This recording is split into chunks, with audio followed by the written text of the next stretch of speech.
11वां अध्ययन है जो स्वयं को और दूसरों को बंधन से मुक्त कर देता है, अच्छा मार्ग दिखाता है, वह शिक्षा है और वही शिक्षित है। जो व्यक्ति, जो विद्यार्थी क्रोधी होता है, आलसी होता है, अहंकारी होता है, रोगी होता है, दूसरे के दोषों को देखता है, दूसरों का तिरस्कार और अपमान करता है, अपने पास जो प्राप्त साधन है वो साधन शेयर नहीं करता, बांटता नहीं है, वह ठीक से ज्ञान अर्जन नहीं कर सकता, वो बहुश्रुत ज्ञानी नहीं हो सकता, विद्या अध्ययन नहीं कर सकता, व्यर्थ की बातों में पड़ा रहता है, हंसी मजाक ठठेलियों में पड़ा रहता है, घंटों घंटों गपशप लगाता है और आज की डेट में घंटों घंटों व्हाट्सएप देखता रहता है। वही बात कही परमात्मा ने, दूसरों की कमजोरियों को हमेशा मजाक उड़ाता रहता है, फला ऐसा, फला ऐसा, फला ये। जो विद्यार्थी दूसरों को देखता है वो कभी भी अच्छी शिक्षा का मालिक नहीं बन सकता। बहुश्रुत का अर्थ है श्रुत ज्ञानी। विद्या का उद्देश्य क्या है? हमारी विद्या का उद्देश्य क्या है? जिंदगी को बनाना विद्या का उद्देश्य होना चाहिए था, लेकिन आज हमारी विद्या का उद्देश्य यही रह गया है कि भैया अगर तुम पढ़ोगे नहीं तो क्या रिक्शा चलाओगे? आज हमने अपनी विद्या का उद्देश्य अपने बच्चों के दिलों में कैसा डाला है? हमने मनी माइंडेड बनाया है, हमने उनको पैसा दिखाया है, हमने उनको संस्कार नहीं दिखाए। विद्या ग्रहण करने का मतलब, शिक्षित होने का मतलब था कि तुम सभ्य बनो, लेकिन हमने अपने बच्चों को बताया कि तू सीए कर ले, तू इंजीनियर कर ले, तू एमबीए कर ले, तू आईएएस ऑफिसर बन जा, अच्छी कमाई होगी। लेकिन परमात्मा ने कहा कि शिक्षा का मतलब ये नहीं होता है। चाहे कोई शिक्षित गुरु हो, चाहे कोई शिक्षित विद्यार्थी हो, विद्या प्राप्त होनी बहुत मुश्किल होती है। जो विद्याहीन है, खुद तो विद्याहीन है, खुद के पास तो ज्ञान नहीं है, लेकिन जिसके पास ज्ञान है उसके पास भी जाकर के ज्ञान नहीं लेता है, अहंकार होता है, मेरे पास कोई कमी है क्या? मैं तो कहती हूं मुझे तो जहां से भी कुछ ज्ञान मिलता है वहीं से ले लेते हैं, और आपको भी जहां से कुछ अच्छा ग्रहण। कल शिविर हुआ, भाई मेरे पास आए, महाराज साहब जी उसमें ये तालियां चलेगी, ये चलेगा, वो चलेगा। मैंने कहा देखो मेरे काम का जो होगा वो मैं ले लूंगी, जो मेरे काम का नहीं होगा मुझे उसमें कोई इंटरेस्ट नहीं है, जो मर्जी होता रहे, लेकिन मुझे मेरे काम का उठा लेना है। तो कोई भी चीज है, मुझे बोल रहे थे आपको ऑब्जेक्शन तो नहीं है शिविर के होने से? हम हर शिविर को अटेंड करते हैं, किसी का भी कैसा भी शिविर हो, और ये निशानी है कि ग्रहण करने की आपके भीतर में चाहत होनी चाहिए। लेकिन अगर ग्रहण करने की चाहत नहीं है तो इंसान बहुश्रुत ज्ञानी नहीं हो सकता। आज का ज्ञान कैसा है पता है? आज का ज्ञान किताबी ज्ञान है, और इसमें जो ज्ञान की परमात्मा ने बातें बताई है, जो ज्ञान की परमात्मा ने वाक्य बातें बताई है, उसमें किताबों का कोई मतलब नहीं है।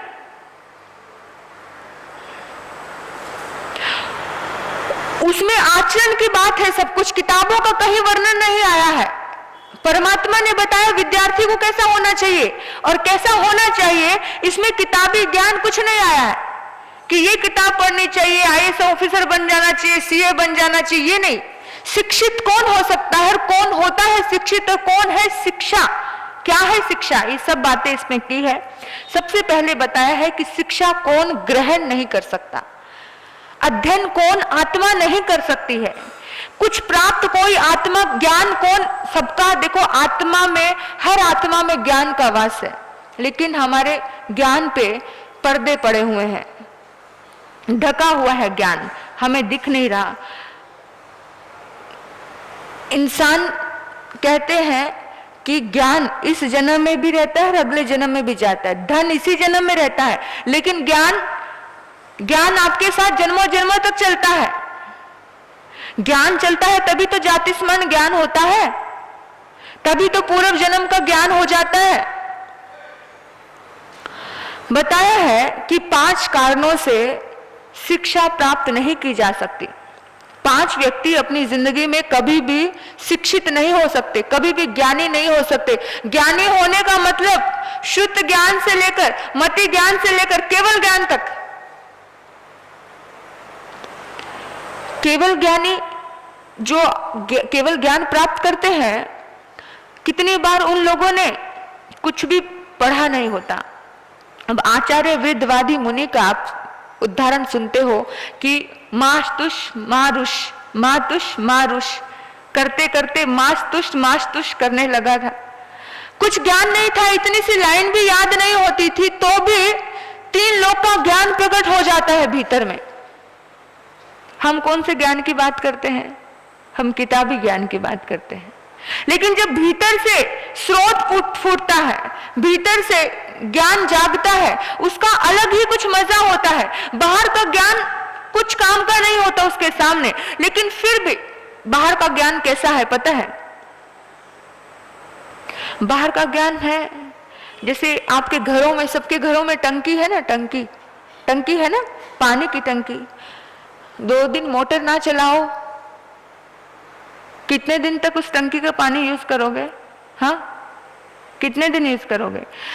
थोड़े दिन, हर रोज मोटर चलानी पड़ती है, हर दूसरे तीसरे दिन आपको घर में जितनी बड़ी टंकी होगी उसके हिसाब से आपको मोटर चलानी पड़ेगी कि खाली हो गई है फिर भरना पड़ेगा, फिर भरना पड़ेगा।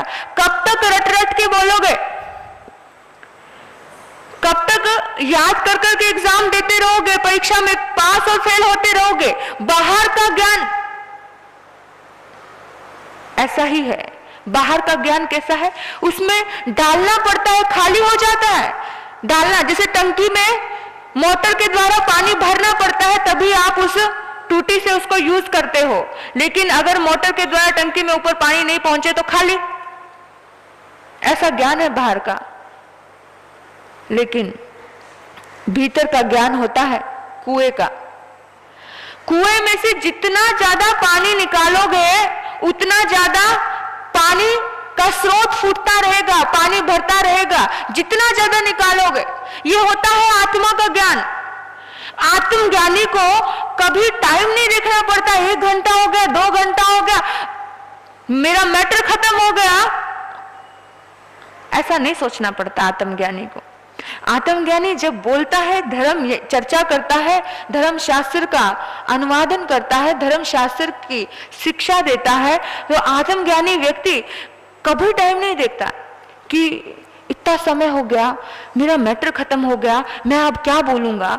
जब ज्ञान अधूरा होता है तभी वो व्यक्ति सोचता है कि अरे मैंने स्पीच तो 5 मिनट की तैयार की थी, 10 मिनट की तैयार की थी, आधे घंटे की तैयार की थी, आधा घंटा हो गया है और मेरी स्पीच खत्म हो गई, लेकिन मुझे बोल दिया आधा घंटा और चलाओ।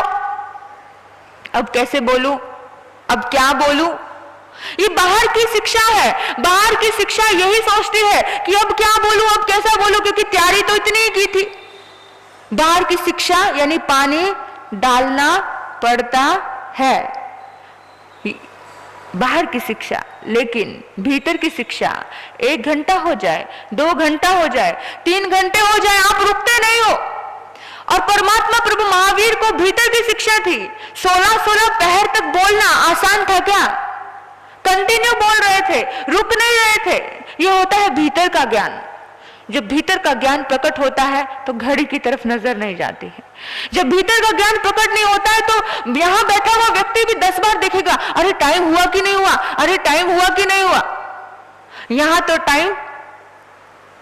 टाइम हो जाता है, लेकिन भीतर का ज्ञान खत्म नहीं होता।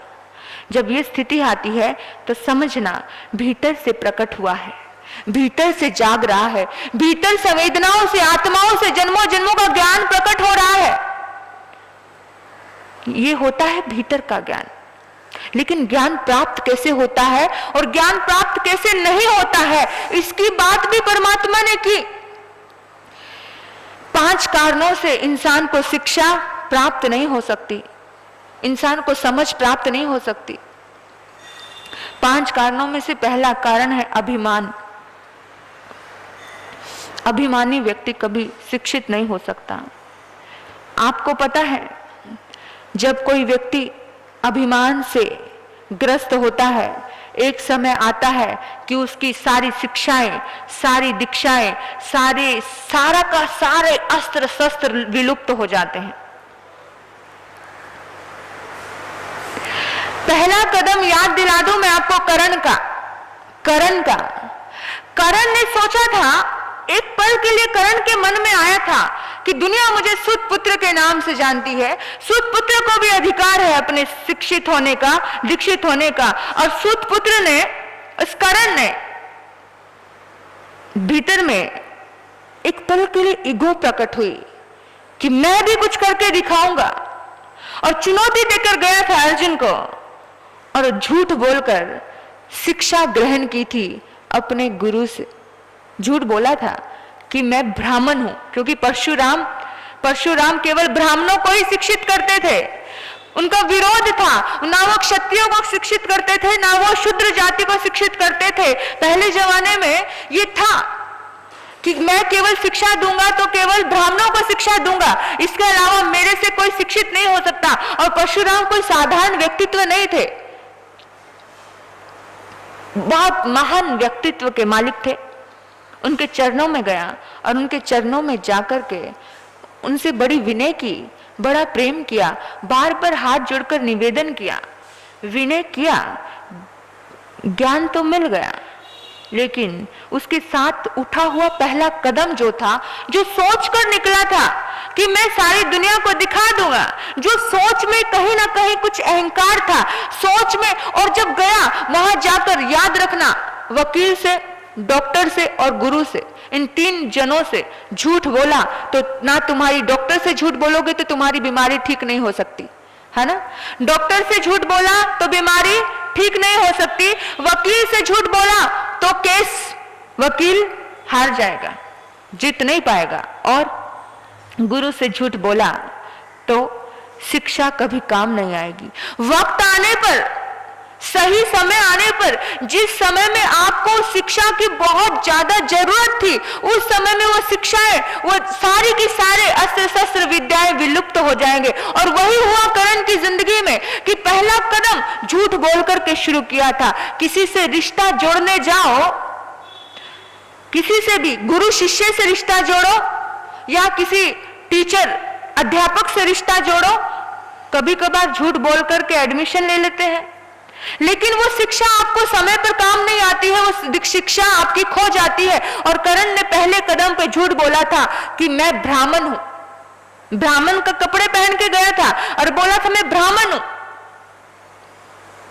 लेकिन सच्चाई छुप नहीं सकती बनावट के असूलों से, कभी खुशबू आ नहीं सकती कागज के फूलों से।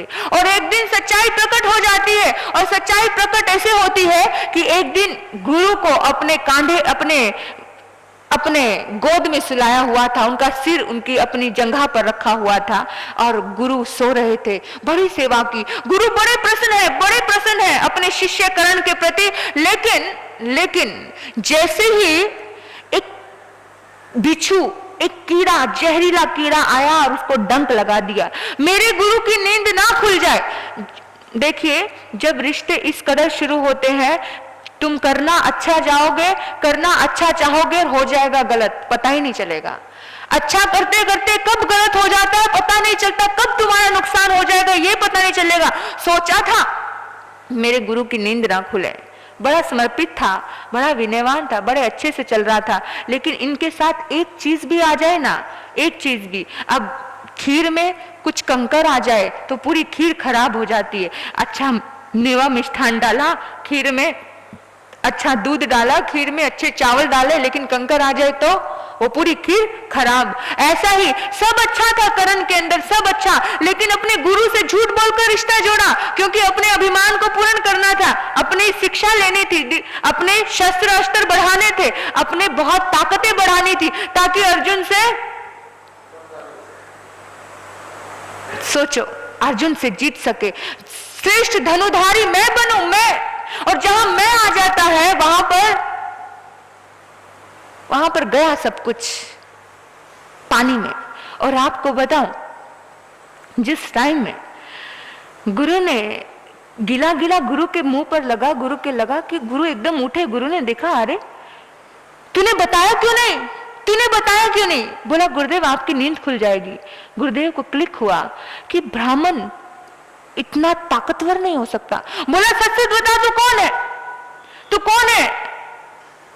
और उसको जो पता था उसने बताया, बहुत माफिया मांगी कि मैं सुत कुल में जन्मा हूं। उसको अपनी हकीकत नहीं पता थी, उसको जो पता थी उसने बता दिया। उसने कहा कि तूने झूठ बोलकर मुझसे विद्या ली है और तू क्यों आया, और सारा वृत्तांत अब बताया। तो कहा कि करण, श्राप देता हूं तुझे कि वक्त आने पर तेरी ये सारी विद्याएं नष्ट हो जाएंगी। सबसे पहला कदम, आज हम शिक्षित कैसे होते हैं, कितने भावों से होते हैं। अभिमानी व्यक्ति, अपने गुरु से झूठ बोलने वाला व्यक्ति कभी भी शिक्षा प्राप्त नहीं कर सकता। और शिक्षा झूठ बोलकर ले भी ले, वक्त आने पर वो शिक्षा सारी खत्म हो जाती है। और आपको पता है लास्ट में जब अर्जुन का उसके सामने बहुत बहुत गहरा और बहुत ज्यादा ऐसा संवेदनाशील वो पल थे, करुणा आती है जब वो मरता है। करण जब मरता है तो करुणा आती है, दर्द होता है कि इतना अच्छा व्यक्ति, जीवन भर दान दिया, सर्वश्रेष्ठ दानी व्यक्ति, जब वो मर रहा था उस टाइम उसकी एक एक करके सारी विद्याएं वो भूल जाता है। वो जो भी शस्त्र की मांग करता है उसे कुछ भी आता नहीं है, कुछ भी, वो सब गोल हो जाता है। कैसा एक छोटा सा भूल, एक छोटी सी गलती इंसान को खत्म कर देती है। तो शिक्षित होना, लेकिन अभिमान से नहीं, शिक्षित होना लेकिन झूठ बोलकर नहीं। शिक्षा इंसान को प्राप्त नहीं होती। पहला पॉइंट है अभिमानी व्यक्ति को, दूसरा पॉइंट है क्रोधी व्यक्ति को, तीसरा क्रोध में आकर इंसान कभी शिक्षा ग्रहण नहीं कर सकता, अधीरता से इंसान कभी शिक्षा ग्रहण नहीं कर सकता।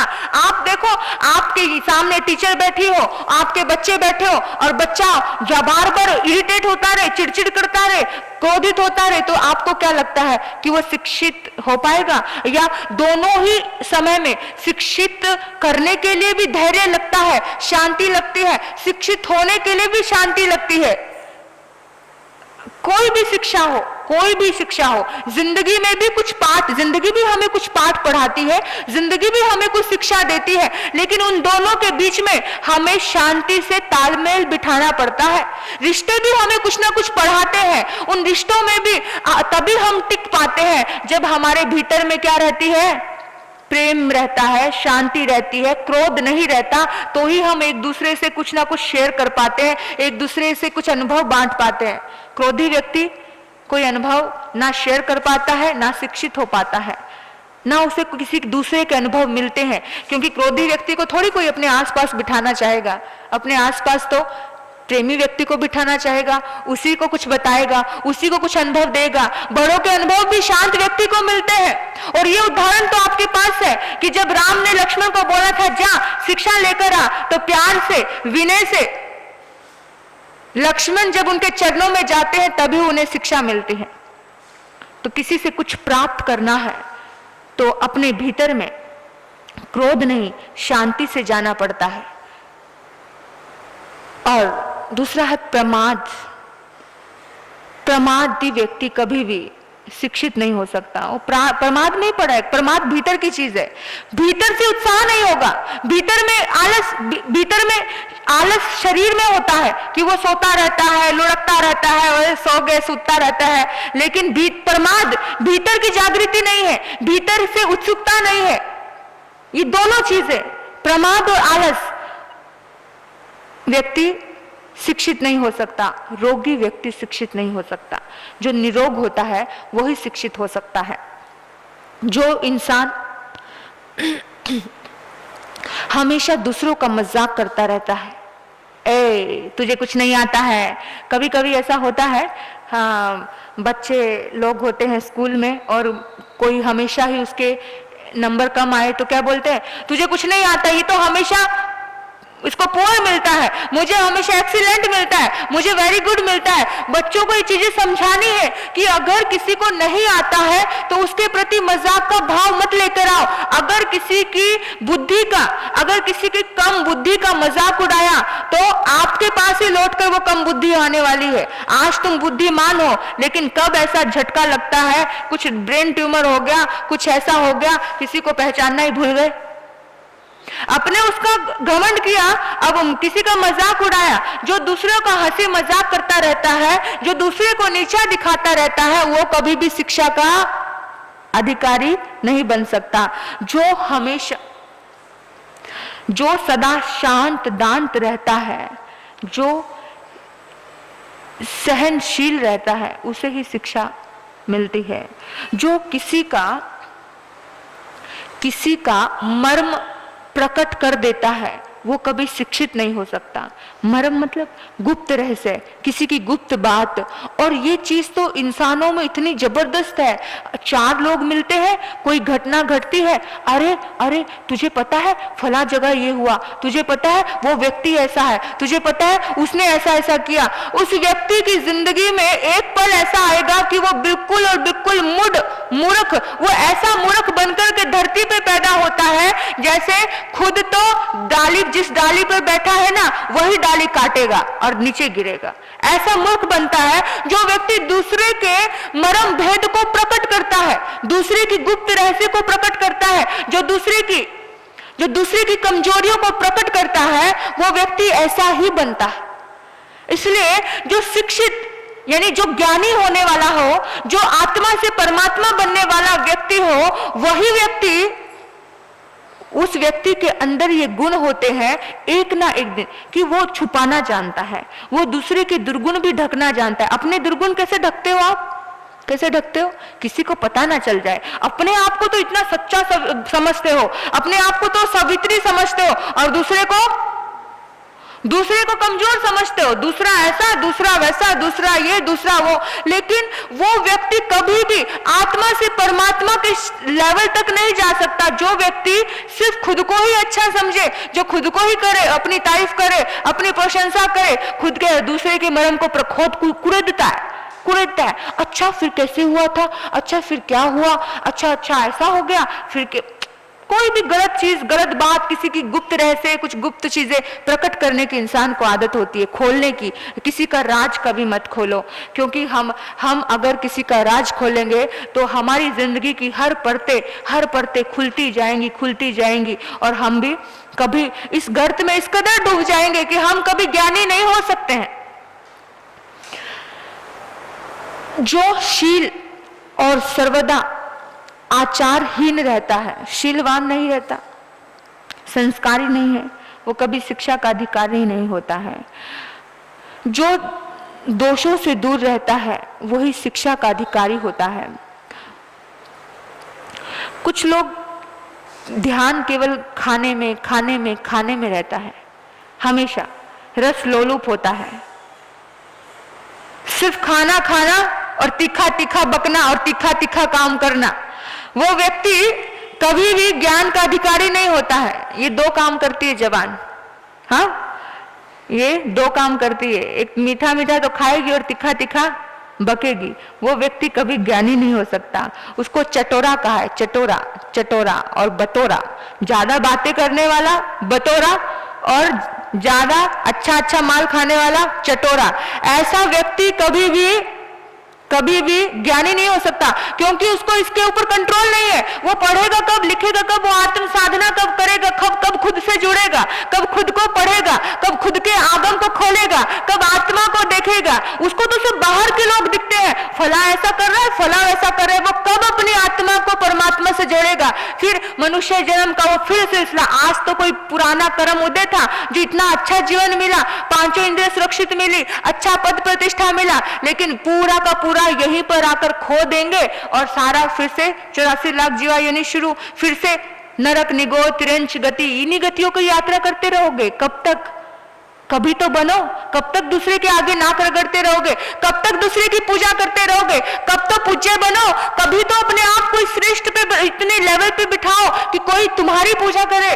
तुम इतनी आत्मा को इतना ऊंचा बनाओ कि तुम खुद तीर्थंकर हो जाओ। लेकिन हम छोटी छोटी बातों में अटके हैं तो कैसे ज्ञानी होंगे? जो क्रोध नहीं करता, जो सदा सत्य में अनुरक्त रहता है। सत्य कैसा? खुद का सत्य। परमात्मा ने शास्त्रों में यहां तक कहा कि जो दूसरे को दर्द देने वाला हो वो सत्य झूठ के बराबर होता है। जो दूसरे को तकलीफ देने वाला हो, परेशान करने वाला हो, दुखी करने वाला हो, वो सत्य भी झूठ के बराबर होता है। इसीलिए अपने सत्य को खोजो, अपने सत्य को, अपो दीवो भव, अपने दीपक बनो, अपने दीपक, अपने आप को। एक व्यक्ति ऐसा होता है, शास्त्रों में एक उदाहरण आता है कि कुछ व्यक्ति जड़ी बूटियों के, विद्याओं के जानकार थे और वो जंगलों में रहते, और कुछ व्यक्तियों ने एक दीपक जलाया और उन्होंने सोचा कि चलो इस गुफा में कुछ नए प्रकार की जड़ी बूटियां ढूंढते हैं, तैयार करते हैं। और वो व्यक्ति उस एक दीपक के सहारे भयानक गुफा में चले गए, भयानक गुफा में चले गए। और गुफा में बहुत अंदर जाने के बाद दीपक की रोशनी उनके प्रमाद से, उनके आलस से, उनके ध्यान ना रखने की वजह से दीपक की रोशनी बुझ गई और उनके हाथ से दीपक छूट गया। इतनी भयानक वो गुफा, इतने अंदर वो घुस गए। आज अभी उन्हें कुछ नहीं पता, जो चीजें वो लेकर गए थे, जो जड़ी बूटियां वो उनके साथ लेके गए थे, कोई जहरीला जानवर आ भी गया तो इसको लगा लेंगे तो असर नहीं होगा, क्योंकि ये सब चीजें हमारे पास है, फटाफट घिसा और लगा लिया। लेकिन अब वो अंधेरे में इस कदर फंस गए कि बाहर निकलने का रास्ता भी नजर नहीं आ रहा, क्योंकि इतना आगे चले गए थे। आगे का रास्ता उन्हें दिख नहीं रहा है।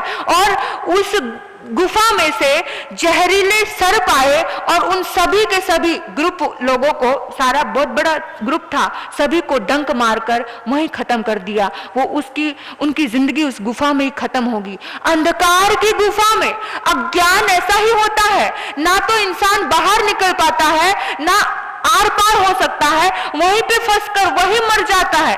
ऐसा अज्ञानी व्यक्ति करता है। ज्ञानी व्यक्ति के वो दीपक, ज्ञानी व्यक्ति के पास एक भीतर का दीपक होता है। अज्ञानी व्यक्ति के पास ज्ञान नहीं होता है, और होता भी है तो वो अपने अज्ञानता से, अपनी मूर्खता से उसी डाल को काटने लग जाता है, क्योंकि अज्ञानी है, मूर्ख है। इसलिए बोला, मूर्ख से दोस्ती करोगे तो आप फंसोगे, इससे अच्छा तो अकेला रहना ठीक है, इससे अच्छा तो अकेला रहना ठीक है। लेकिन अफसोस कि आज हर इंसान अपने आप को ज्ञानी समझता है, सामने वाले को मूर्ख समझता है।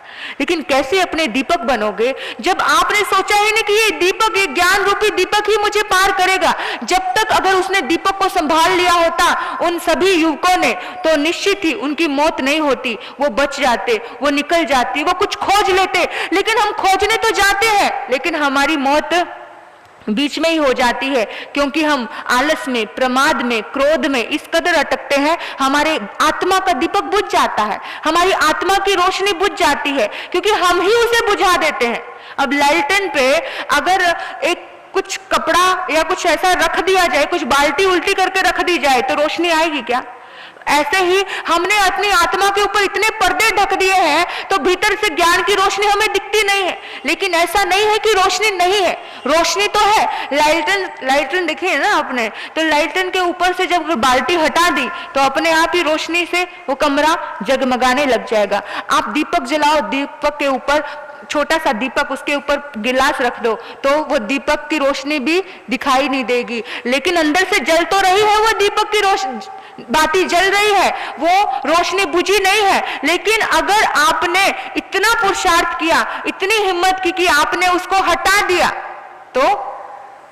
तो वो दिखाई देने लग जाएगी। ज्ञान का प्रकाश तो आपके भीतर में ही है, हर आत्मा में है। लेकिन इंसान इतने पर्दे डाले हैं, क्रोध के, मान के, आलस के, प्रमाद के, झूठ के, चोरी के, दूसरे को कलंकित करने के, दूसरों को आरोपित करने के इतने पर्दे हैं कि भीतर में इंसान इतना गहरे अंधकार में फंस जाता है कि वही मौत, अज्ञान में फंस जाता है कि उसके सामने वो मौत के कागार पर ही खड़ा है, निकल नहीं पाता।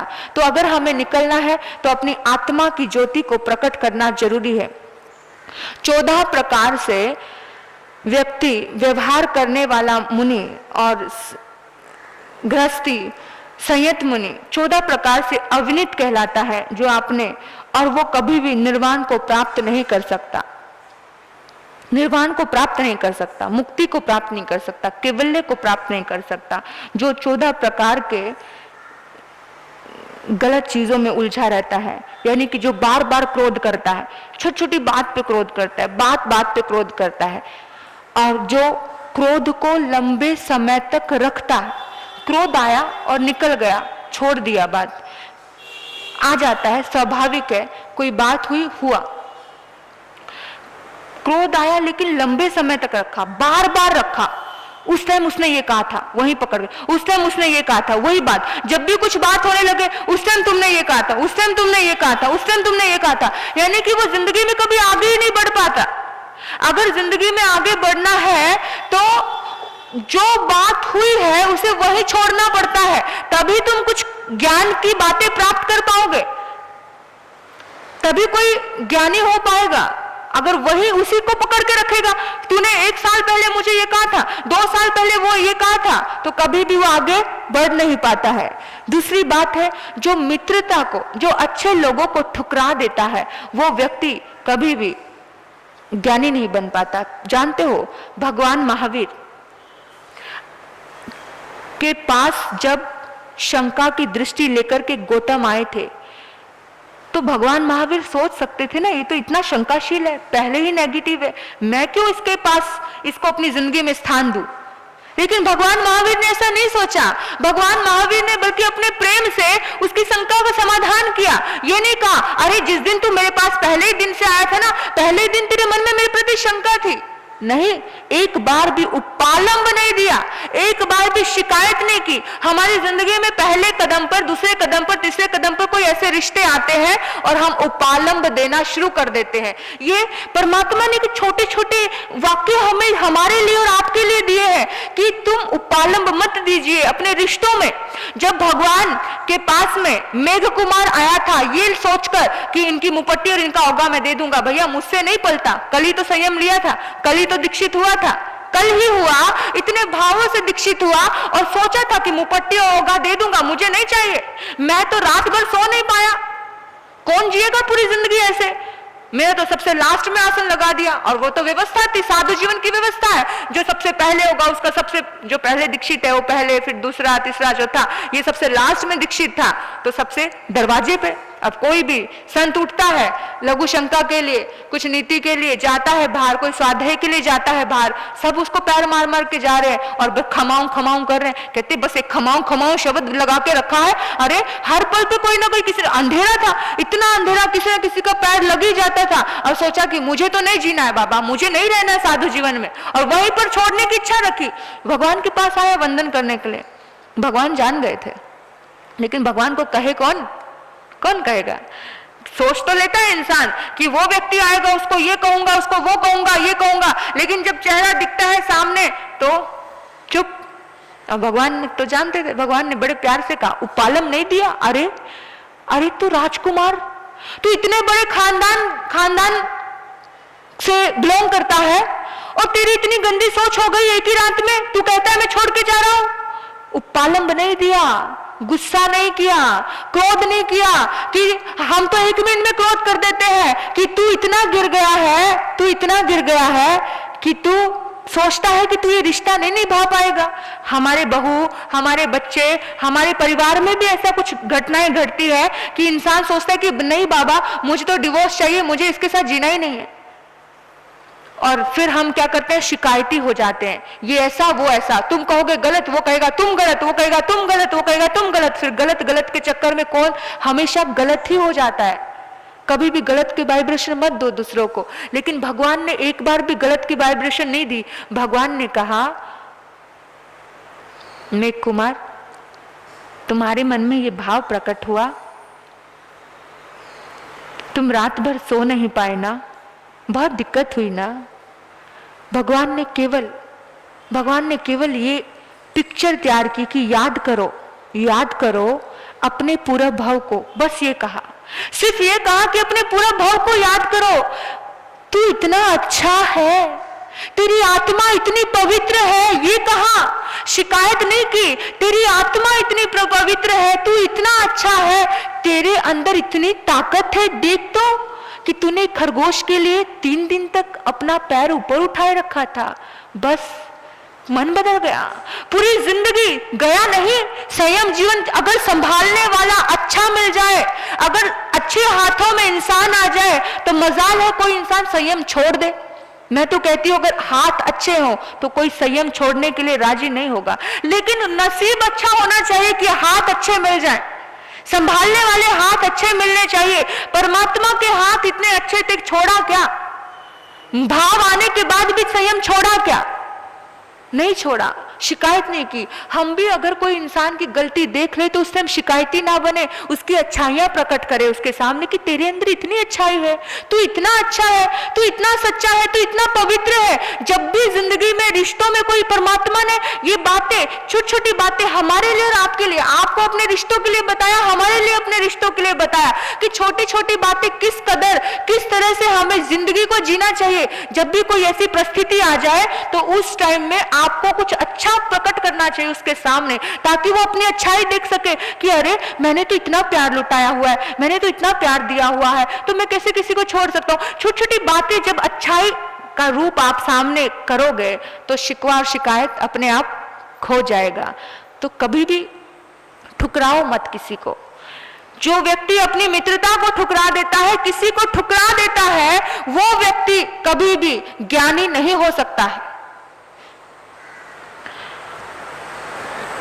जो शुद्ध प्राप्त करके अहंकार करता है, थोड़ा सा ज्ञान मिल गया, वो कहते हैं थोथा चना भांड नहीं फोड़ता, थोड़ा सा ज्ञान मिला, वो कहते अध जल घगरी छलकत जाए, आधा घड़ा पानी से भरा हो तो छलकता रहता है, हाँ हिलता रहता है, लेकर जाते हो तो पूरा का पूरा हिला देता है छलक छलक के। इसलिए घड़े को हमेशा जो आधा अधूरा होता है वो ही छलकता है, जो भरा होता है वो कभी छलकता नहीं, वो कभी अपने गुणगान, अपनी गीतें, अपनी बातें नहीं करता है, वो भीतर से ही सुलझा होता है। तो इसलिए परमात्मा ने कहा कि जो हमेशा दूसरों का तिरस्कार करता रहता है, दूसरों को नीचा दिखाते रहता है, मैं तो अच्छा हूं वो ऐसा है, मैं तो सच्चा हूं वो ऐसा है, जो हमेशा दूसरों को, कभी ज्ञानी नहीं हो सकता। अगर हमें यहाँ के ज्ञान से लेकर वहां ज्ञान तक, यानी कि केवल ज्ञान तक पहुंचना है, तो यहां से लेकर पहली कक्षा से लेकर केवल ज्ञान तक की यात्रा करनी है, तो ये चीजें हमारे भीतर में होना बहुत जरूरी है।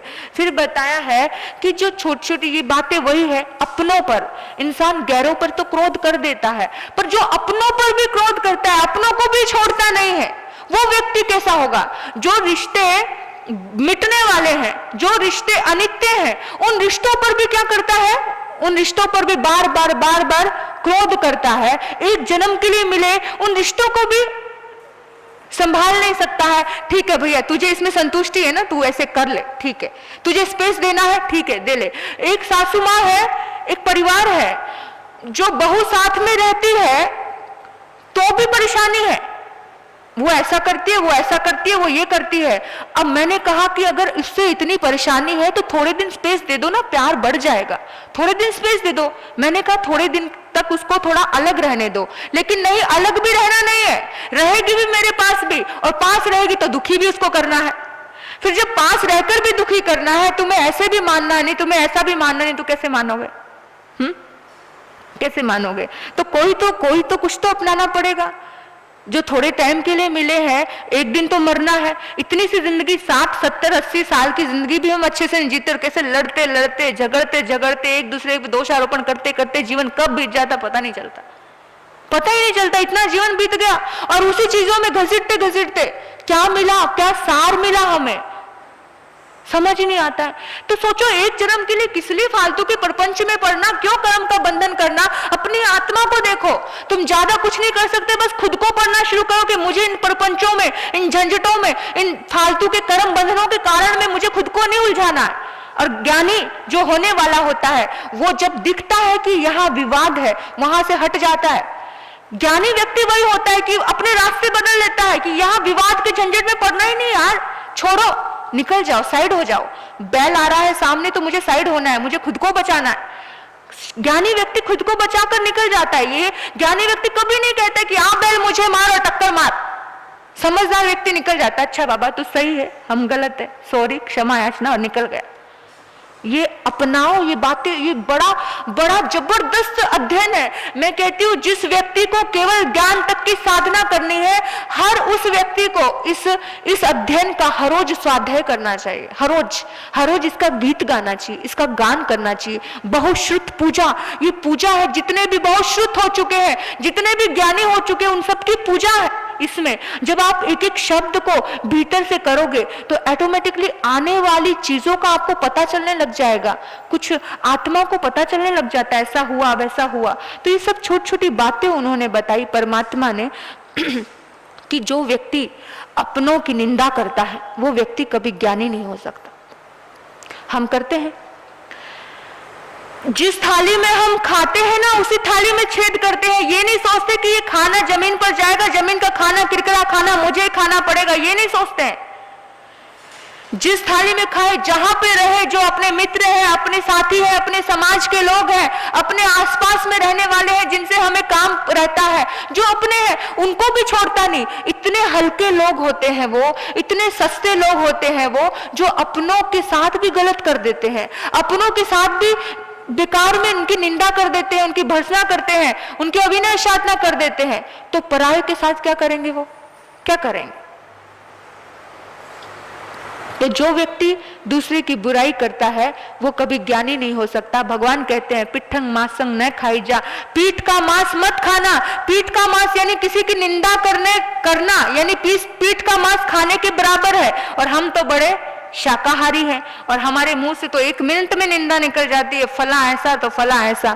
तो भगवान कहते हैं इस बात का ज्ञान करो, जितनी बार हमारे मुंह पर से किसी की निंदा हुई उतनी बार हमें पाप लग रहा है, दोष लग रहा है, क्षमा याचना करो। हे परमात्मा, विगत काल में कभी भी किसी के लिए कुछ गलत शब्द मुंह से निकले तो क्षमा याचना, क्षमा याचना, क्योंकि क्षमा याचना अभी समझ आई है, आगे से नहीं करेंगे, ऐसा भाव रखना। तो जो हमेशा कुछ लोग ऐसे होते हैं, द्रोही होते हैं, कृतघ्नी होते हैं, किसी ने उपकार किया और उस उपकार को भूल जाते हैं, वो महापापी होता है। वो व्यक्ति कभी ज्ञानी नहीं हो सकता। कि गुरु उपकार करता है उसको भूल जाता है, कृतघ्नी, कोई मित्र उपकार करता है उसको भूल जाता है, कोई अपना सगा संबंधी किसी को उपकार करता है उसको भूल जाता है, काम किया उसको भूल गया और कहते हैं कौन सी बड़ी बात थी, मैं भी कर लेता। तो कृतघ्नी, क्रोधद्रोही महापापी होता है, जो कभी भी किए हुए उपकार को स्वीकार नहीं करता। हर रोज सुबह उठकर एक ही भावना भाना, हे परमात्मा, मेरे जीवन में आए हुए समस्त उपकारियों के उपकारों को वंदन और नमन करती हूँ। और जितने भी मेरी जिंदगी में उपकारी हैं, किसी से कुछ ना कुछ तो सीखा है। कोई बुरे लोग भी है ना, तो उनकी वजह से आज हम आगे बढ़े हैं। हमारी और आपकी जिंदगी में कुछ गलत लोग आते हैं, बुरे लोग आते हैं, जो हमेशा हमें अपमानित करते हैं। ऐसा नहीं है, कभी आपको भी अपमानित होना पड़ता है, लेकिन उस टाइम भी ये सोचना कि प्रभु अगर उन्होंने मुझे अपमानित नहीं किया होता, अगर मेरी जिंदगी में ये परेशानियां नहीं आई होती, अगर मेरे चारों तरफ ये विरोधी लोग नहीं होते, तो शायद मैं आत्मा के भीतर से अपनी आत्मा को जगा नहीं पाता, शायद मैं यहां तक पहुंच नहीं पाता। आज इनडायरेक्टली वो लोग मेरे सहयोगी है, वो उपकारी है, हमें लगता है उसकी वजह से ये हुआ, उसकी वजह से हुआ, लेकिन अगर वो गलत कर रहा है ना, तो आपको मजबूत करने के लिए गलत किया उसने। आप ये सोचो, जितना सकारात्मक नजरिया आपने रखा, उतना ज्यादा आपके भीतर का ज्ञान प्रकट होना शुरू हो जाएगा, क्योंकि सकारात्मक सोच पवित्रता को जन्म देती है, और जितना व्यक्ति का मन पवित्र होगा, उतना ज्यादा उसके भीतर की आत्मा के ज्ञान की परतें खुलती जाएंगी, और एक दिन वो शिखर पर पहुंच जाएगा। फिर बोला कि वही बातें हैं कि जो व्यक्ति असमविभागी है, अपने साथियों में बांटता नहीं है। आज रिवाज है ना बांटने की। जो व्यक्ति अपनी साथियों में भी बांटता नहीं है, वो दूसरे को क्या बांटेगा। जो व्यक्ति बांटना नहीं जानता और जो बांटता है उसके ऊपर भी बैन लगाता है, असमविभागी, ये असमविभाग है, ये श्रावक का गुण है। समिभाग, अतिथि समिभाग बोलते हैं ना। जो व्यक्ति संत को भी देना नहीं जानता, अतिथि जिसके आने की कोई तिथि नहीं है, उसे कहते हैं अतिथि। अतिथि समिभाग, जो अतिथि समिभाग करना नहीं जानता, वो हमेशा दुर्गति का ही स्वामी रहता है, वो कभी भी सदगति का स्वामी नहीं रहता। आप पशु पंछियों को देखो कि एक कौवा भी अगर खाता है ना, तो वो पहले 4 बार काऊ काऊ काऊ काऊ करता है, फिर खाता है कि तुम भी आ जाओ। लेकिन हम लोग ऐसे हो गए हैं कि ना आगे देखते ना पीछे देखते, चुपचाप, ना इधर उधर पूछते ना करते। कभी भी जिंदगी में कुछ ऐसे ऐसे प्रसंग आए, बांटना शुरू करो। खाने वाले बहुत मिल जाते हैं। जिस टाइम तुम बांटते हो तो अतिथि समिभाग होता है। अपने अतिथियों को, अपने साथियों को बांटो, दो, अपने संतों को बहराओ। अतिथि समिभाग बहुत बड़ा पुण्य का उपार्जन करता है, केवल ज्ञान तक आपको लेकर जाता है। सिर्फ कितने विगत काल में तो कितने लोगों ने इस गुण को इतनी ज्यादा दिल से अपनाया। अतिथि समिभाग, हर मोमेंट पर कुछ ना कुछ बांटना रहता है, कुछ ना कुछ देना रहता है, कुछ ना कुछ भीतर से अपनी जरूरतें कम करके दूसरों को देना सीखो। मैं ये बातें आपको बता रही हूं, काफी हद तक ये चीजें मैं अपने जीवन में अप्लाई करती हूँ। मेरे पास कोई भी इंसान कुछ भी देकर जाता है ना, मेरे पास कोई चीज बचती नहीं है। मैंने ये चीज फील की है, इसलिए मैं बता रही हूँ आपको कि अगर कितनी भी माला दी, कुछ भी दिया, मतलब हमेशा यही भाव रहता है कि मैं कितनी बार हाथ पे माला फेर लेती, मेरे लिए मुझे माला नहीं बचेगी। लेकिन माला देने वाले भी बहुत मिलते हैं, और दिया माला सब्जी फेरना और इधर से दिया और उधर निकल गई, बहुत बार ऐसा होता है। माला हुई, कोई डायरी हुआ, कोई पेन हुआ, कुछ भी हुआ, यानी कि हमेशा एक भाव रहता है कि कम से कम, ठीक है, आपकी जिंदगी में भी कुछ ऐसी चीजें होती हैं जो बांटना शुरू करो। जब बांटने की दृष्टि से आपकी भावनाएं आती है, तो सामने वाले का पुण्य से आपको चीजें मिलती जाती है, अपने आप ही उनकी पुण्य होगा और आपको मिलती जाएंगी। और मैं सच कहूं, मेरी जिंदगी में मुझे कभी कमी नहीं पड़ी, क्योंकि हमेशा एक ही दृष्टि रखी, एक ही सोच रखा कि किसी ने मेरे सामने आकर एक बार कहा, कभी कभार कह दिया कि महाराज साहब जी, मेरे पास नहीं भी होगा ना, अभी ये मुखवस्त्री का अभी आजकल मिल नहीं रही है, लेकिन मेरे पास नहीं भी है तो भी मैं कैसे भी कहीं भी, किसी ने इच्छा रखी और मैं उसी टाइम देती हूँ कि ठीक है कोई बात नहीं, मैं जैसे तैसे कर लूंगी, या सिंपल कपड़े भी लगा लूंगी। लेकिन जो भी है, अगर मेरा एक ही संकल्प है कि मेरे सामने आकर किसी ने कोई चीज की मांग की और मैं नहीं दूं, ऐसा कभी भी नहीं होता, कभी भी। हालांकि मेरे पास कुछ भी नहीं है, आपके पास सब कुछ है, लेकिन मेरे हक में, मेरे हाथ में जो है ही नहीं, तो प्रार्थना करती हूँ परमात्मा से कि भगवान मुझे ऐसी ताकत देना।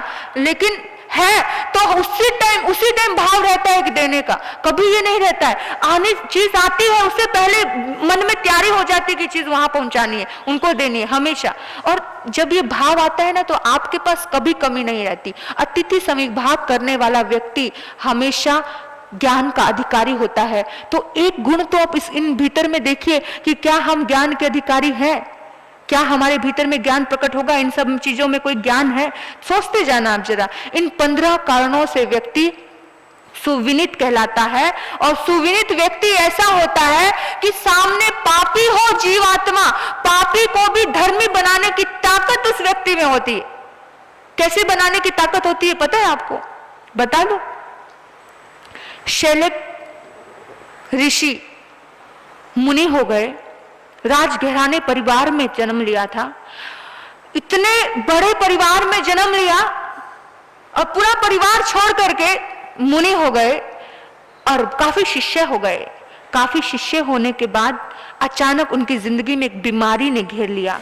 इतना बीमार हो गए और उनका बेटा उनके पास आया और उन्होंने कहा, गुरुदेव चलो मेरे राजमहलों में, मैं वहां पर आपकी अच्छी व्यवस्था करता हूं, वहां पर आप रहोगे, आपको थोड़ा आराम हो जाएगा, फिर चले जाना। सारे मुनि संघ के साथ वो गए, शैलक ऋषि गए, वहां पर उनकी सेवा की। कठोरता से बीमारी आई थी तो कोमलता का उपचार किया, कोमल व्यवस्थाएं दी गई, सुविधाएं दी गई। बीमारी तो ठीक हो गई, बीमारी तो ठीक हो गई, लेकिन सुविधाएं और कोमलताएं अब आदी हो गया। अब कोमलता और सुविधा का आदी हो गया तो अब जाने की इच्छा नहीं हो रही, वहीं पे रहता है। अब शिष्यों ने मिलकर के सोचा कि चातुर्मास तो हो चुका है, अभी हमें विचरण करना चाहिए। तो कुछ शिष्यों ने कहा, एक शिष्य बड़ा समझदार था, उन्होंने कहा कि तुम सभी चले जाओ, कोई बात नहीं, मेरे गुरुदेव के पास एक रुक जाता है शिष्य, क्योंकि अब उनकी इच्छा नहीं है, उनकी आज्ञा है, उनको और थोड़ा आराम कर लेना चाहिए। तो सभी को भेज दिया, एक शिष्य वहां रुक गया। सब भूल गए, शैलक ऋषि सब भूल गए, खाना भूल गए, कैसे खाना है, कैसे पीना है, कैसे सोना है, कब उठना है, कब प्रतिक्रमण करना है, कब क्या करना है, सब भूल गए। प्रतिक्रमण का भी याद नहीं है कि कब करना चाहिए, कब नहीं करना चाहिए। दिन छिप गया, सारे बंधन टूट गए, अपनी विधि भूल गए कि मेरी जीवनचर्या क्या थी, साधु की जीवनचर्या क्या थी। शैलक ऋषि सब भूल गए। आज शिष्य तो हर रोज प्रतिक्रमण करता था, लेकिन समझदार व्यक्ति कभी दूसरे में दोष नहीं देखता। दूसरे को दोष दिखाते जाओगे तो सुधरना मुश्किल है, लेकिन कुछ इस कदर कीजिए। हम क्या करते हैं, अपनी बहुओं को, अपनी बेटियों को केवल दोष दिखाते, ये तेरे अंदर गलत बात है, ऐसा मत कीजिए। कुछ ऐसा प्रकट कीजिए कि उसकी आत्मा खुद व खुद जागे आपके बिहेव से। आज संवत्सरी का दिन है। शिष्य क्या कर रहा है? प्रतिक्रमण कर रहा है और क्षमा समो दे रहा है। जब क्षमा समो दिया, अचानक शिष्य का हाथ पैर पे छू गया और पैर पे छुआ। शिष्य का हाथ कठोर है, गुरु इतने कोमल हो चुके हैं, इतने कोमल कि वो कठोर हाथ गुरु को छुआ तो गुरु उबल पड़े। कौन है जो मेरी नींद भंग कर रहा है? सोए पड़े थे। प्रतिक्रमण संवत्सरी का है, गुरु सोया पड़ा है और शिष्य ने गलती से हाथ छू गए। शिष्य क्षमा समझ दे रहा है तो चीखा, चिल्लाया, क्रोधित हुआ और बोला, किसने मेरी नींद भंग की? शिष्य ने कहा, गुरुदेव क्षमा कीजिए, मेरे से भूल हो गई, मैं क्षमा चाहता हूं। सूत्र में वर्णन आया है, तुम गलत हो या सही हो, लेकिन तुम्हें हक नहीं है अपने बड़ों को ये कहने का, कुछ बताने का, कुछ आर्ग्यूमेंट करने का कि मेरे से तो, मैं तो प्रतिक्रमण कर रहा हूं, खुद तो सोए पड़े हो, मैं तो इतना काम कर रहा हूं, खुद तो दिन भर बैठे रहते हो। ये हक नहीं है, बस ये हक दिया है कि मुझसे गलती हो गई, मुझे माफ करना, सिर्फ इतना हक। और ये कह के चुप करके निकल जाओ, शांति से बैठ जाओ, सिर्फ इतना हक दिया और कहा, गुरुदेव मुझसे गलती होगी, माफ करना, संवत्सरी का पर्व है, मैं क्षमा समझ दे रहा था, सिर्फ इतना ही, मुझे माफ करना। शांति से अपना प्रतिक्रमण कर रहा, एक शब्द नहीं बोला, एक वाक्य नहीं बोला कि गुरु भटक गया है, गुरु ऐसा हो गया है, तू कोई गुरु है, एक शब्द नहीं बोला। तू कोई संत है, तुझे कि तू मानती ही नहीं है, तू तो फिर से अपने राजघराने में आकर बैठ गया। कहते हैं शैलक ऋषि, जागे जागे, ओहो धिक्कार है मेरी आत्मा को, मेरा शिष्य प्रतिक्रमण कर रहा है और मैं सोया पड़ा हूं। और आज के दिन भी जागा, आत्मा जागी तो इतनी जागी कि सिद्ध बुद्ध मुक्त हो गए, केवली हो गए।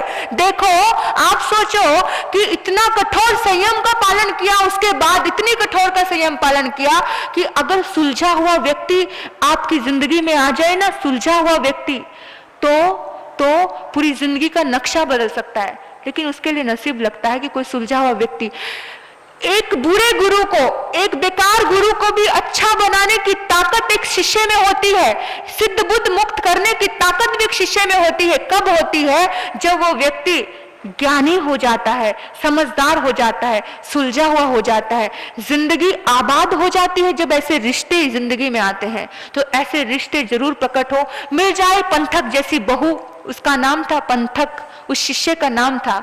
कभी दूसरे की बुराइयां नहीं देखी, बस खुद को सजग रखा। मिल जाए पंथक जैसी सास, मिल जाए पंथक जैसा गुरु, मिल जाए पंथक जैसा शिष्य। आप सबके लिए यही दुआ करती हूं कि आपको भी मिले और हमें भी मिले, क्योंकि एक सुलझा हुआ इंसान हमारी जिंदगी में आता है, जिंदगी बदल के खड़ी हो जाती है। बस यही बातें इसमें कही है कि इंसान को अच्छे रूप से, सुलझे हुए रूप से जो व्यक्ति चलता है वो आसपास दीपक की जैसे सब तरफ रोशनी करता है। जो हमेशा गुरु की सेवा में रहता है तो वही जो प्रिय भाषी होता है, वही शिक्षा का अधिकारी होता है। जैसे शंख में रखा हुआ दूध वो शंख को भी एक नया रूप देता है और खुद के गुण भी बढ़ा देता है। शंख में रखा हुआ दूध खुद के गुण बढ़ाता है। ऐसे ही विनयवान व्यक्ति अच्छा श्रुत ज्ञानी, बहुश्रुत ज्ञानी बनकर के खड़ा हो जाता है। तो वो सब जैसे बताया, छोटी छोटी बातें, जहां से कंबोयाणम, जिस प्रकार कंबोज देश के अश्व इतने ज्यादा कंथक घोड़ा जातिमान और वेग में श्रेष्ठ होता है, उसी प्रकार बहुश्रुत सबसे श्रेष्ठ होता है। सबसे जैसे जातिमान अश्व भागने में, दौड़ने में सबसे श्रेष्ठ होता है, इसी तरह से वो भी बहुश्रुत ज्ञानी भी श्रेष्ठ होता है, सभी से श्रेष्ठ। जैसे कोई राजा जीत करके आता है और उसकी जयकारें होती है, बहुश्रुत ज्ञानी की भी चारों तरफ ऐसे ही जयकारें होती है। जिस प्रकार हाथियों ने घेरा डाला हो और 60 वर्ष का बलवान हाथी किसी से भी पराजित नहीं होता है, इसी तरह से बहुश्रुत भी किसी से पराजित नहीं होता, किसी तकलीफ से, किसी परेशानियों से। ऐसे ही अपनी जिंदगी को बहुत खुशी पूर्वक वो आगे बढ़ाता है, प्रेम पूर्वक आगे बढ़ाता है और मोक्ष की खोज करते करते मोक्ष के द्वार तक, केवल ज्ञान और केवल दर्शन तक पहुंच जाता है। तो ऐसे बहुश्रुत ज्ञानी को मेरा बार बार वंदन है, नमन है, वंदन है, नमन। ओम शांति। आपने